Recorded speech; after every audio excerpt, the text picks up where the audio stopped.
বাংলাদেশের সাবেক প্রধানমন্ত্রী শেখ হাসিনার পতনের পরের দিন 2024 সালের 5ই আগস্ট বিজয়ের উচ্ছ্বাসে দেশ জুড়ে শুরু হয়েছিল মিছিল।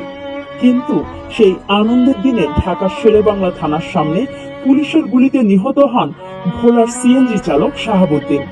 1 বছর কেটে গেলেও এখনো জুলাই যোদ্ধা গেজেটে নেই তার নাম। পরিবার এখনো অপেক্ষায় শহীদ স্বীকৃতির। আমার স্বামী একজন সিএনজি চালক।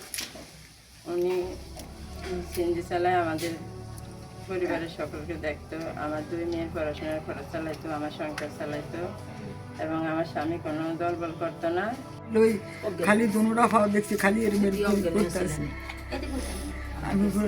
আমি তো অজ্ঞান মতো তো যাই যেটি দেখছি, খালি ভাবি লাইটটা আছে। আমার মেয়ে যারা টান দিয়ে কোলো লই কতক্ষণ বইয়ে ফুন্ডালার করলে, ভাই আপনি আমার ধর্মের ভাই, আপনি আমার বাইরে একটু মেডিকেল নেন, চেষ্টা করি আমরা বাসে কি না। যারে কয়েকজনে 3-4 জনে মিলিয়ে ফুন্ডা দিলে গেল শিশু মেডিকেল। হ্যাঁ, পঙ্কুতে নেওয়ার পরে দেখেন লক্ষণ খারাপ হয়ে রাইজের কইছে যে আমরা নিরু সাইজে নিয়ে যাই।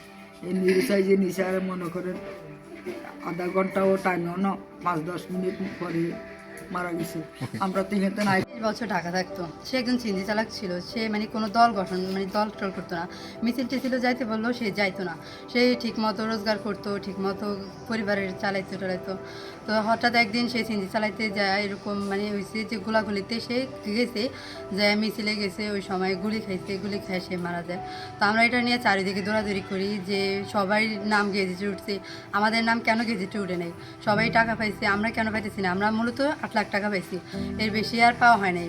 কোনো একজন শত্রুতামি করে বলছে যে আমরা আব্বু নাকি আমলিক করছে, তার নাম গেজেটে উঠবো কেন?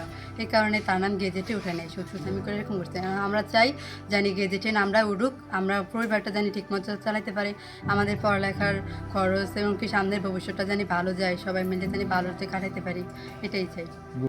থানার সামনে সিএনজি চালায় বাসা যাওয়ার পথে গুলি লাগে মারা গেছে, আমরা শুনছি। উনি নাই যে আওয়ামী লীগ, বিএনপি, জাতীয় পার্টি, জামাত ইসলাম কোনো দল করতে, সে গাড়ি চালাইছে, ভাত খাইছে, কিন্তু পাকা থানার সামনে আর বাপরে ওই ফুটপাতে একটা হোটেল করতো, সেইটা মনে করি ইয়ে করিয়া হেমেকে যাওয়ান দশ মতন বিজয় মিছিল লইয়া শুনছি যে এলাকায় আমরা যে গুলি খাইছে। কিন্তু এমটা আবার শুনতে আসি যে হ্যাঁ বলে আওয়ামী লীগ করছে, গেজেটের নাম ওঠে নেই এই লিখা, এই কারণে। আপনারা জানেন আমরা ভোলায় যে শহীদ 47 জন নাকি 48 জন, এরকম একটা বিতর্ক আছে। এই বিতর্কের মূল কারণ হলো আমাদের শেরেবাংলা নগর থানায় ভোলার এক ছেলে শহীদ হয়েছে, সে শাহাবুদ্দিন নামে। এইটা সে একজন সিএনজি চালক হওয়া সত্ত্বেও তার গোয়েন্দা বিভাগের যে কোনোভাবেই হোক ভুল তথ্য যাওয়ার কারণে তাকে গ্যাজেটভুক্ত করা হয়নি। এই জন্যই আমরা 47 এবং 48 নিয়ে একটা বিতর্ক আছে। তো আমরা আশা করব সে ইতিমধ্যে সে জামাত থেকে শুরু করে বিএনপি থেকে শুরু করে বিভিন্ন দল তাকে ভালো একটা ডোনেশন দিয়েছে।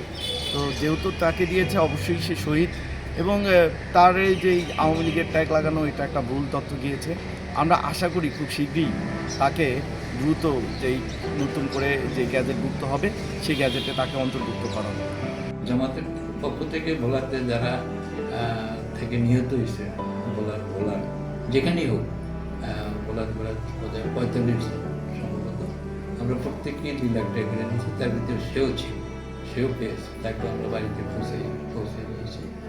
এরপরে গত 2টা ঈদের সময় আমরা 10,000 টাকা করে তার ফ্যামিলিকে দেওয়া হয়েছে, তার বাবাকে দেওয়া হয়েছে, এবং আমি তার বাবাকে সহ ডিসি সাহেবের সাথেও দেখা করছি।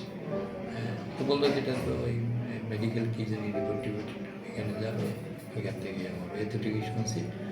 কাজে তাকে গেজেটভুক্ত না করার কোনো কারণ আমাদের জানা নেই, এবং স্থানীয় যারা আছে তারাও বলছে, কেউ বলে না যে সে আওয়ামী লীগ করছে বা আওয়ামী পরিবারের, এরকম কেউ বলে না।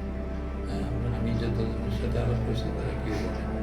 এখন এটা কীভাবে হয়েছে তার মধ্যে আমি মনে করি এটা অবিচার হইতেছে। তার যেটা প্রাপ্য এবং তার হওয়া দরকার, এবং আমরা এটা কামনা করি যাতে তার নামটা গেজেটভুক্ত হয়, এটা আমরা চাই।